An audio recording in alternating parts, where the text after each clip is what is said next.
Gonna just read the intro. Read the intro. My intro, not the show's intro. Yeah. Okay. Okay. Okay. Hello, I am Dave, your host on the Caregiver radio show. And the one thing we know about caregivers is that they are caring, selfless, sacrificial. Oh, yeah. And they're also prone to burnout.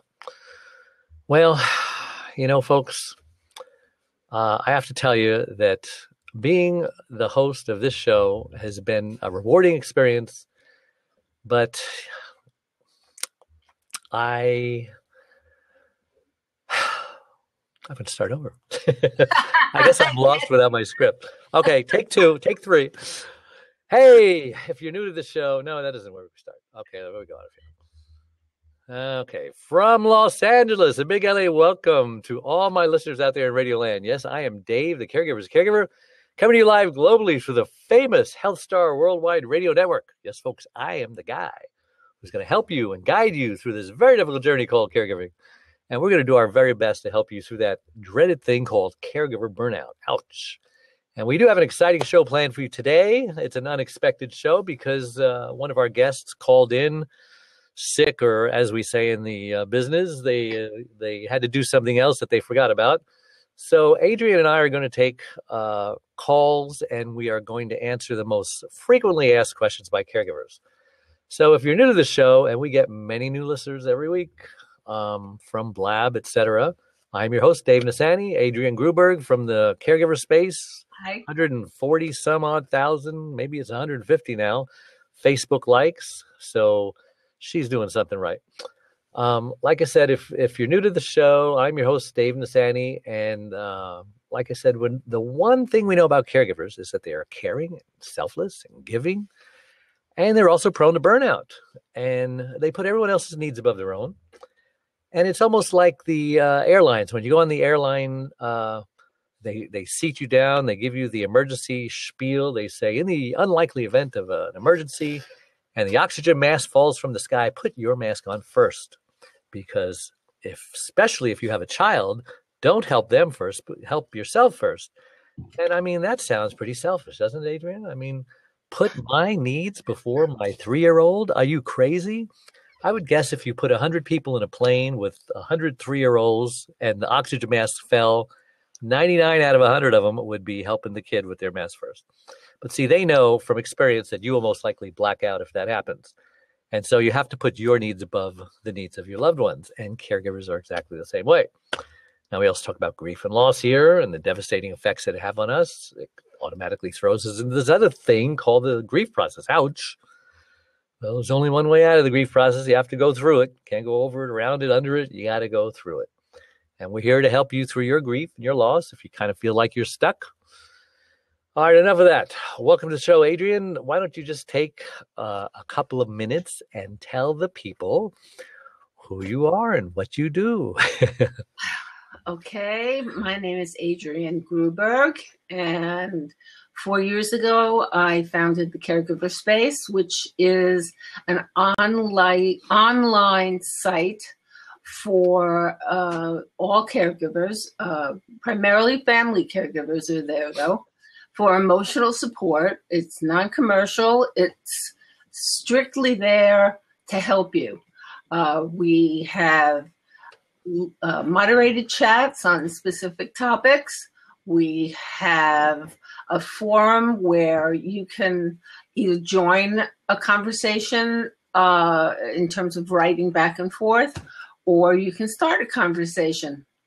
You can just read and learn about what other people are going through, and maybe they'll give you some pointers, even without you're asking for them. You'll see that you're not alone and that other people are going through exactly what you are. Of course, not exactly, because every caregiver experience is different, and we appreciate that. And I had the privilege of being on her chat rooms several times, and I tell you, we all think we have it bad. We all think our story is the story, But it wasn't until I started talking to some of these caregivers. I mean, my gosh, you can always find somebody with a situation worse than yours. And it doesn't matter how bad it is. There's always somebody. It's like the old story, the guy complained about his hurting feet till he met a guy who didn't have feet. And he complained about not having feet till he met a guy who didn't have legs. And the story goes. So after speaking to these people, I'm so thankful for where I am and where my wife is at, because she could be a lot worse. I feel sorry and I feel bad for those, but you know what? They also can be thankful for the situation they're in, because it can be a lot worse for them, and so on. It can be a lot worse for those people as well. And it's like God gives us grace to go through everything that I'm going through. And I don't think you can go through what I'm going through, Adrienne. Maybe I can't go through what you're going through, because our trials are all matched up to our temperament, our personality, our situation, our genetic makeup, etc. I'm so grateful for that. We all handle things differently. Yeah. Some of us manage to keep their sense of humor and be light of heart, and some people just go into the doldrums and get depressed as caregivers. And when it goes on for years and years and years, which it often does, as you know, it's, if you don't keep your sense of humor, and if you don't stay as positive as you can about what you have in your life, I mean, I've just seen so many stories that show what happens when bad things happen to good people. Yeah, God gave us a sense of humor for a reason. When my wife had a stroke, the first 2 years was just hell, because she was angry. She was going through a 2-year grieving process. And I think she was stuck in anger a lot. So, you always hurt the ones you love, the ones you shouldn't hurt at all, as the Mills Brothers sing that old song. And so I got the brunt of it, because I was, really the only one around except for occasional visitors. And I would be surprised how she would just change personalities when a visitor would come. Oh, I mean, of course, she couldn't talk because she lost her speech, but she's learning and has learned very well how to speak non-verbally, because communication is 85% non-verbal. And she's got that part down really good. So, and it reminds me of that biblical story about Joseph. Here's a guy who had it great. I mean, he was the favorite son. He got a coat of many colors, and his jealous brothers put an end to that. They took his coat away from him, tore it up, threw him in the pit, sold him into slavery. First, they were going to kill him. And then, he was a slave, and this guy had a hot wife who had the hots for him. And he was a righteous man. He didn't want to do that. And so it ended up, she accused him of rape. And so he was thrown into prison. And slowly his attitude was noticed. He was a special guy. He was always, up. He was always humorous, etc. And he became, as he would enter his trial, he would rise to the top of his trial. He was like number 2 guy in charge of the master's household. He was number 2 guy in charge of the prison. And when a couple of the king's baker and butcher came in there, or I think it was a wine taster, they were going to kill them both. And they both had dreams. And Joseph realized that God had given him the interpretation of dreams. So he gave them the interpretation. One guy was going to go back to his position. The other guy was going to get killed. And so a couple of years later, the king had a dream. And the guy who went back remembered that Joseph could interpret dreams, because the king was really upset. So they pulled Joseph out of the prison, told him the dream. And the next thing you know, the guy's running Egypt. So never give up on your dreams. Never lose your humor. Never lose your positive attitude, because without it, I mean, the Bible also says, without a vision or without a dream, the people will perish. I'm thinking of the Holocaust survivors. God, how do you survive that? Just all hope taken away. And yet they persevered and they survived. And there are a lot of survivors. So you too can survive caregiving. I mean, if they survive the Holocaust, because sometimes caregiving may seem like the Holocaust. It may seem like there's no way out, like you're just going to die. You're getting sicker than the person you're caring for, because you're not sleeping well, you're not eating well, you're not et cetera, et cetera. You're stuck in depression. So anything to say about all of that? That's a mouthful. You've got to remember to take care of yourself. That is the most important thing. What would you say the most frequent question that you have ever been asked by a caregiver that has this common theme? I can think of one if you want to take a moment and think. The number one thing that we're asked is, how can I get paid to do this? Yeah, that's a good one. Who can I get money from to help me with my caregiving efforts? Because they probably lost their job or whatever. Exactly. They've lost their job. They've lost income.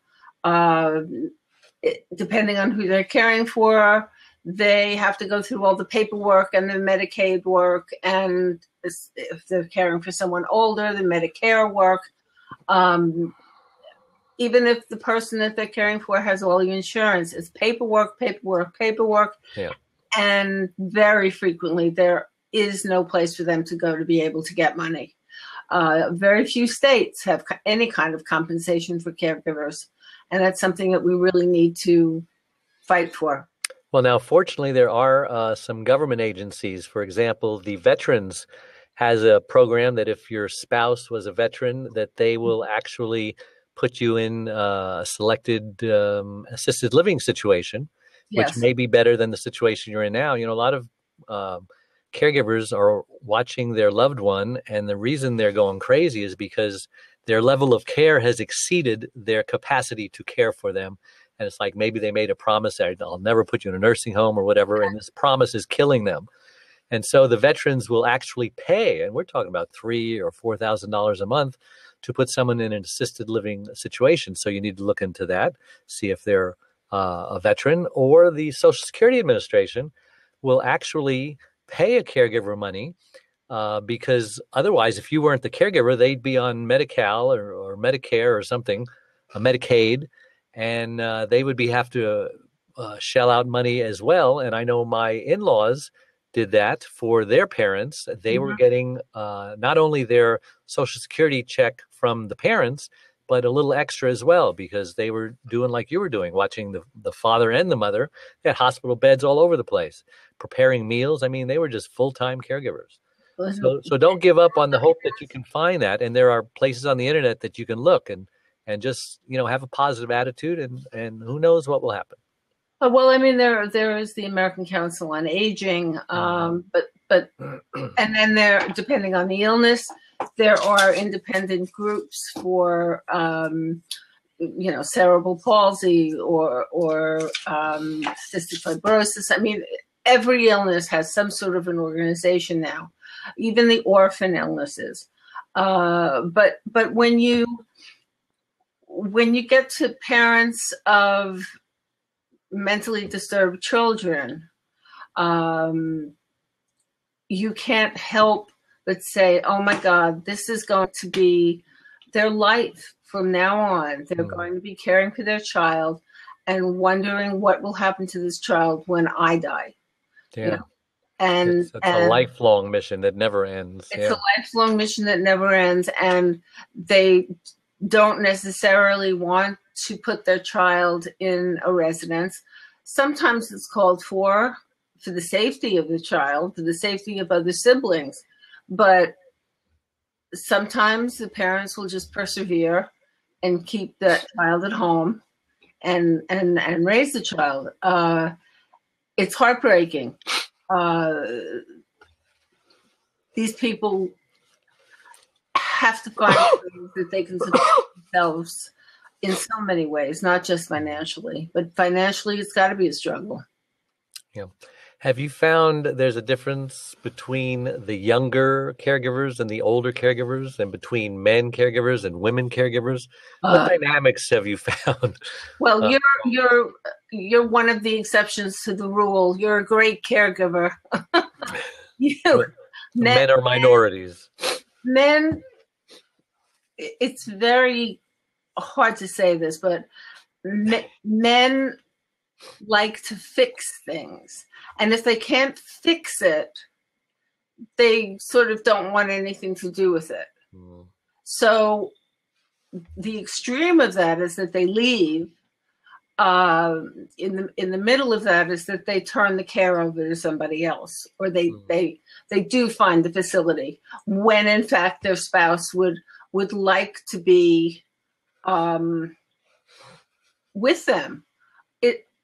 And again, depending on the illness, if it's something like Alzheimer's and that person doesn't know who you are anymore, it's got to be extremely painful, but it's got to be much safer for the patient to put them in a place where they are going to be able to have the kind of care that they really need. Yeah. But men have a problem with not being the best caregivers. Yeah, and the extreme of that is patients. They file divorce papers while the person could still be in the hospital. I've absolutely seen that so many times. Yeah, it's unbelievable to me. It's unthinkable to me. My husband was in the hospital. This is with his first wife. My husband was in the hospital, and when he got out of the hospital, she'd moved out. Wow. And I couldn't imagine that somebody being in the hospital, my husband being in the hospital, and my not being there. So the fact that she wasn't there and that she actually moved out while he was there, that's very rare for a woman. Well, I guess everyone takes their vows. Everyone takes their vows differently. Yeah, and I'm saying he was a case. He really was a case. But caring for him and his mother, the dynamic of how he got to be the way he was became very clear to me. Wow. And how about the younger caregivers? When I was in my stroke support group 20 years ago, when my wife was in there, I felt so bad. There were young mothers in there with small children who had, one of them in particular, I remember, had a brainstem stroke, which means it's not on your left side and it's not on your right side. You're paralyzed on both your sides. Yeah. And many times, they can't speak as well. So I just, as bad as we had it, I just can't imagine. All my kids were grown at that time. The youngest was like 18. But when you have a 3-year-old and a 5-year-old and a 6-year-old, and you have this situation, I said, "Oh my gosh, how? Thank you, God." Mm-hmm. But that doesn't relieve the pain of those who are going through it, And obviously, I can think of situations that would be even worse than that. And we don't know why bad things happen to good people on this earth. Just that this is a fallen earth, and the next life will be a better one, and we have things to learn in this life. This is like a testing ground. That's the way I look at it, because every bad thing that has ever happened to me, if you just give it enough time, eventually good will come out of it. And I can say that 100%. So for those of you who think that no good can come out of this, be patient, because one day you will say, you know what, if this didn't happen, then this wouldn't have happened, and I wouldn't be here, and I wouldn't have this. And it might take a while, but we're only on this earth a short time. My gosh, 80 years is like a rose blooming and then it withers. That's how fast it is. I mean, I'm 62 years old, and yesterday, I swear, yesterday I was 21, and I don't know. I'm missing a lot of years in that gap. Like the Fiddler on the Roof in the song Sunrise, Sunset, I don't remember getting older. When did they? Quickly flow the days. Yes. Well, listen, we're going to take a break, and we will be right back, so don't go away. And welcome back. The commercials are added later on, so for those of you who are live, that's what happens. So I'm thinking of consequences of caregivers doing the wrong thing. There's emotional consequences and there's physical consequences. Do you want to comment on either one of those, Adrienne? I want to know what you mean by physical consequences. You don't eat right, so you get sick. No, you said they're of not caregiving, you said. In other words, caregivers, by doing the wrong things, can have physical consequences okay. or emotional Absolutely. consequences by their actions. That's what I meant. So which one would you like to start with?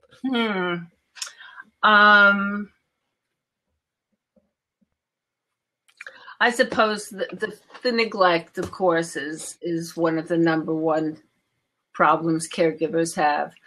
They neglect themselves because they've taken care of somebody else, and they put the other person above themselves. And yes, it is like the airlines where the oxygen mask has to go on the parent first. But you don't feel that when you're going through it. In my case, I was very lucky. The degree of care change. Sorry about the dog. The degree of care was. If you want to put him on your lap, you can. Well, someone's trying to take care of this. Live radio, everybody.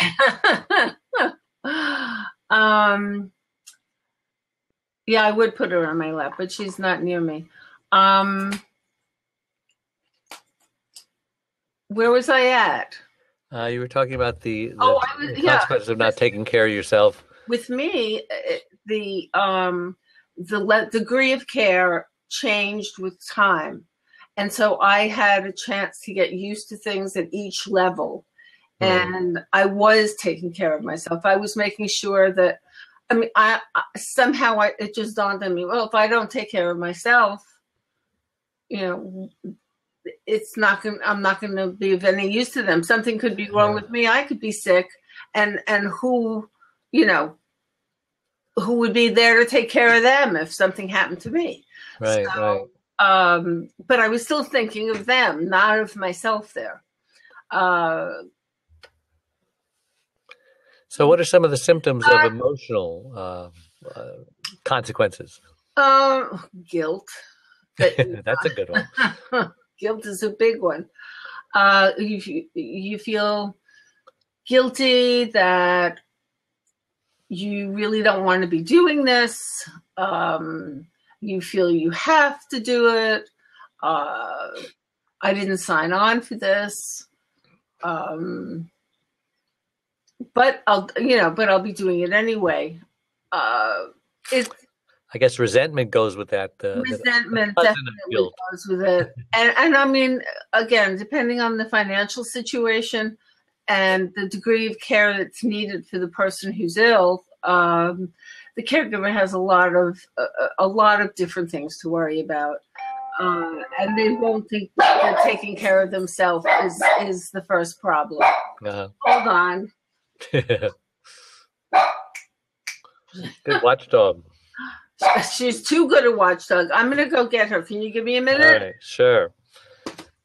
And I agree. It's not only emotional symptoms, because guilt is a good one, but there are also things like anxiety and depression. We spoke about those in the grief process. I was saying depression and anxiety are also parts of the symptoms of emotional. So how can a person deal with the guilt? How do you get rid of guilt? I know I have a whole chapter in my book on what to do when you're feeling guilty. Well, talking about it really does help. And going to a site like mine, like the caregiver space, where there's let's say a forum on guilt.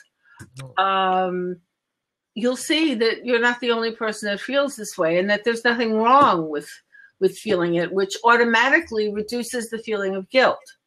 I see. Once you see that, there are just so many people going through the same thing, having the same feelings.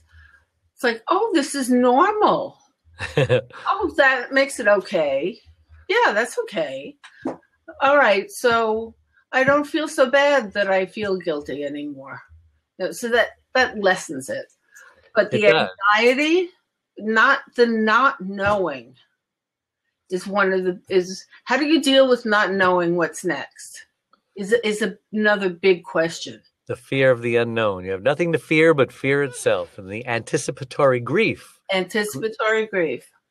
I mean, I started that process from the day that my husband was diagnosed. And as prepared as you might think you are, and as grounded and secure as you might think you are, it's all very, very different when things change on you and what you've been expecting happens. Mm-hmm. Not easy. Yeah.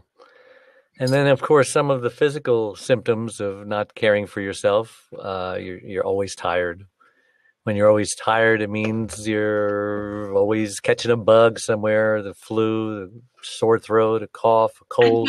And you're in waiting rooms with people half the time who are sick. And so your immune system makes you more susceptible to catching. And then as soon as you are over it, some other germ gets you because you're always catching something. So those are signs of burnout. Those are signs that you're not taking care of yourself. Yeah. And then depression, that's a big one.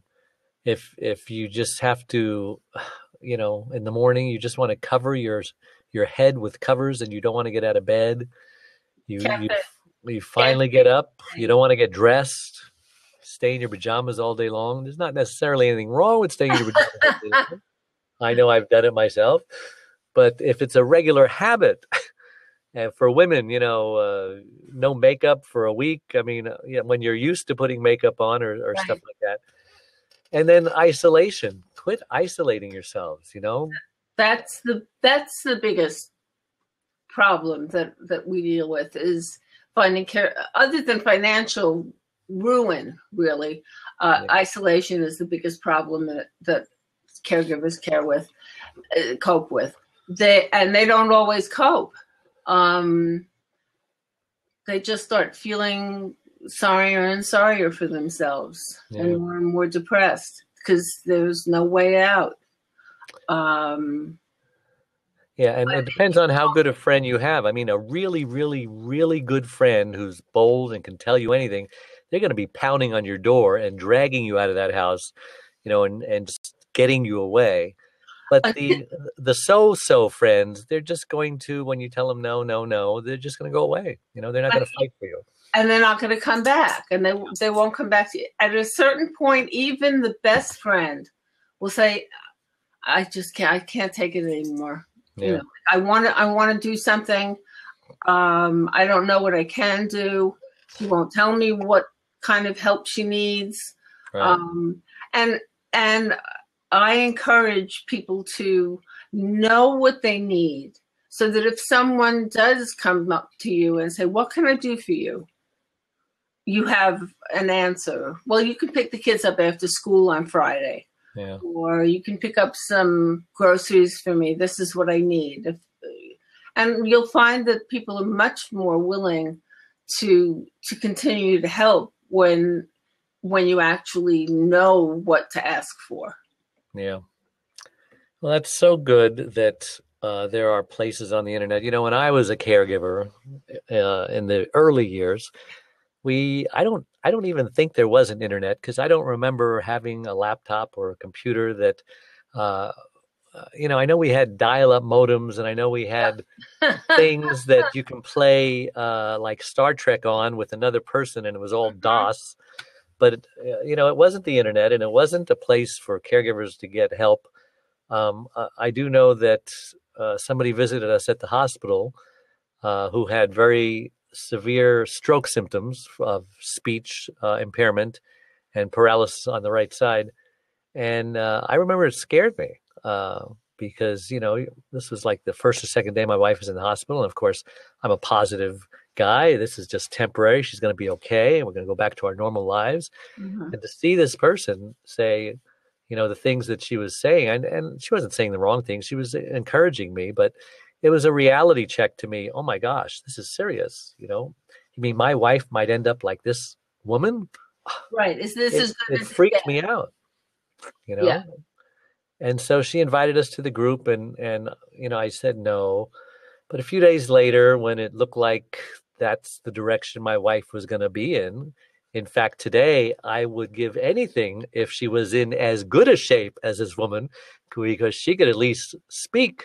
You know, it was hard to understand. It's kind of like listening to a Korean person. You got to like tune it in.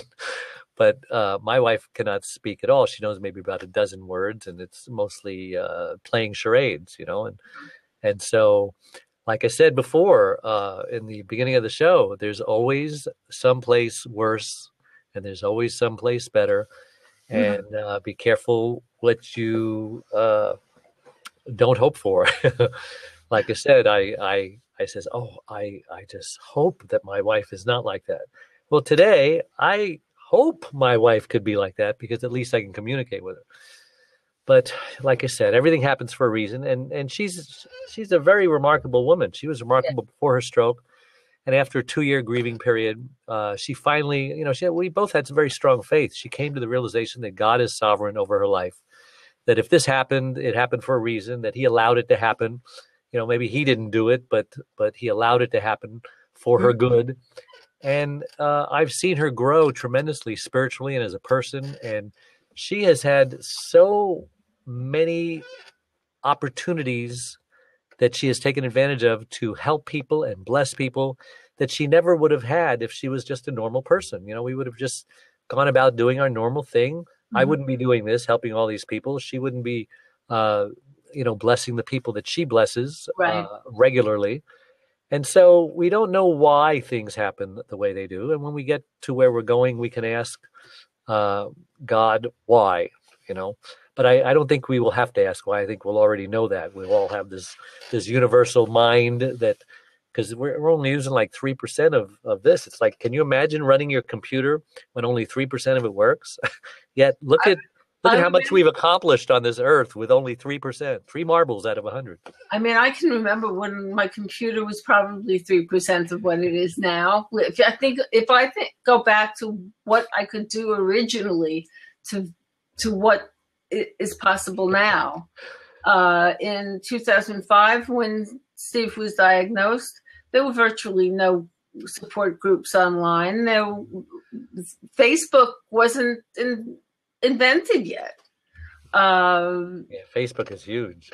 Yeah, I mean that Facebook sort of came about a year and a half or so before Steve passed, and I just remember how technology was changing so fast, and he couldn't keep up with it, and he absolutely loved that. You know, every little new thing, every way that he could possibly get some new information. For me, the internet when he was sick was a great tool, because I could research doctors and, you know, speak to people about what I could do, what I couldn't do, and just finding ratings on different treatments and what was available. I'm in New York, but City of Hope in California had so many great things going on. Like, should we go to City of Hope? Should we? You know, I mean, we followed a surgeon to Boston from New York because he was the best. So, you know, that's what you do. Let's talk about respite. Respite means getting a break for the caregiver. And a lot of people don't realize it, but in every community, just about, there are senior centers. And senior centers very often will have some area where you can drop them off, and they will serve them lunch, and they will give them, it's almost like a daycare for adults. Mm-hmm. And you will have 2 or 3 or 4 hours to go about and either take a nap or do your shopping, or just be free, go meet with a friend, go catch a movie and dinner or something. And a lot of people aren't taking advantage of these. Well, there's also the concern about the degree of care that the elderly might need within that situation. So not everybody will be eligible for that kind of daycare. But almost all of them have an Alzheimer's area where they will and obviously there's different degrees of Alzheimer's. I used to sing at the senior center in Santa Clarita, where I am here. and they did have an Alzheimer's area where they would go in there. And I've seen people who weren't too bad to people that were just out to lunch, and they didn't even know you were in the room. As long as they're not physically, like violent and stuff like that. Yeah. Yeah. There was one lady there who would scream a lot. Yeah. And they kept her there for a long time. So apparently they're willing to tolerate screaming. Well, I mean, those centers are very, very good. It's interesting. I have and rides too. Some will actually provide transportation.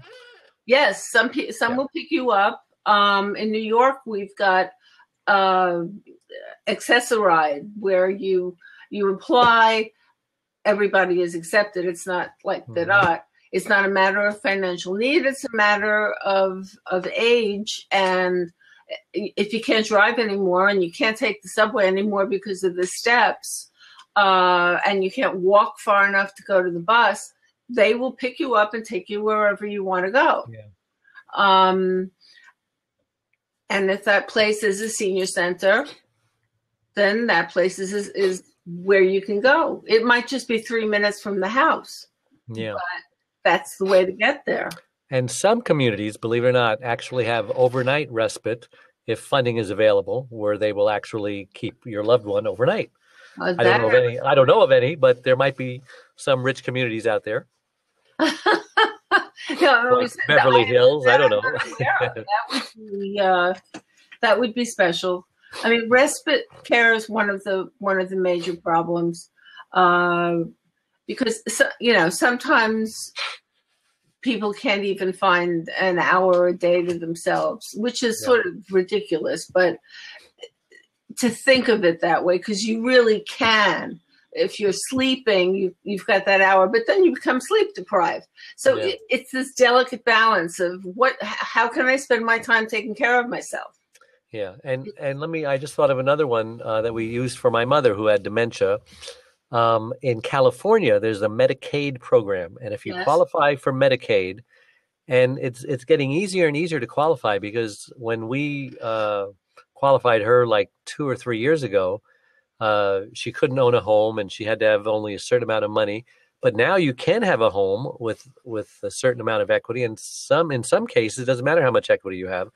And if you qualify in California now, there's been a pilot program for 5 years, and it's just been renewed. It's in its second or third year. It's called the Assisted Living Waiver Program. And it will actually, under Medicaid, because Medicaid usually does not touch assisted living, nursing home only for 100 days, that's it. But it's a pilot program. And so we were able to put my mother in a very nice facility, which charged $3,500 a month. They paid every penny of it. And it was a very nice facility.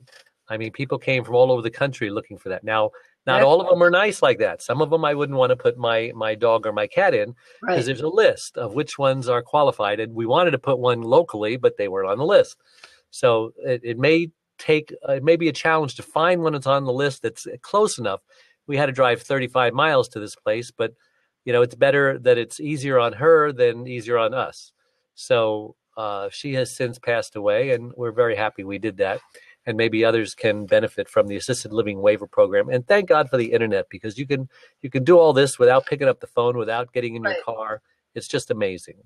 Sometimes the internet is better than actually getting on the telephone, because you'll find the answer rather than getting a machine that keeps sending you, press 1, press 8, press 7. You'll get confined. I hate those. I just always hit 0, and sometimes it doesn't work. Insurance game, and things with the government.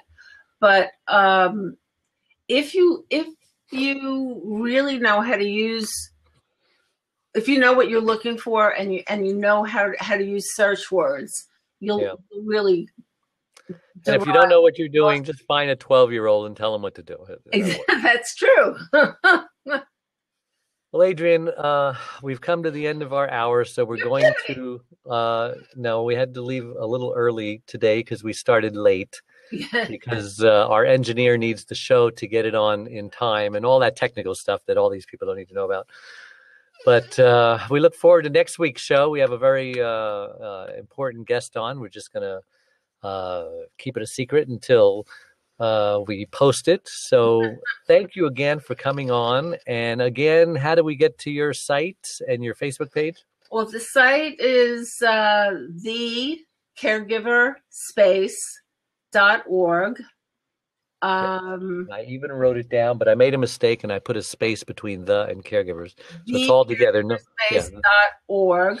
And no you space. can reach me at Adrienne, ADRIENNE, at thecaregiverspace.org.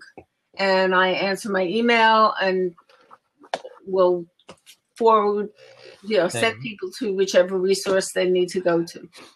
And so tell them quickly how they can get onto your chat page. Do they need to do anything special when they go to the website? No, you just have to look for the little chat button. Orange or something, orange or yellow at the top. I'm not 100% sure what it is right now. We're constantly working on it and constantly changing. But you'll find it on the home page. There's like a little button off to the side. All right. And my website, I put that down, caregiver.com. And we've got blogs, we've got videos, we've got YouTube, we've got the radio show podcast, and now the video podcast. And we've got caregiver quotes. We call them care quotes, and just anything and everything to help make your life a little more tolerable, to help you get to the end of your journey, whatever that might be. But just never give up, never lose hope, never quit being positive, and just don't lose your sense of humor. Okay? Thank you very much, and we'll see you next week. God bless. Bye-bye. Bye.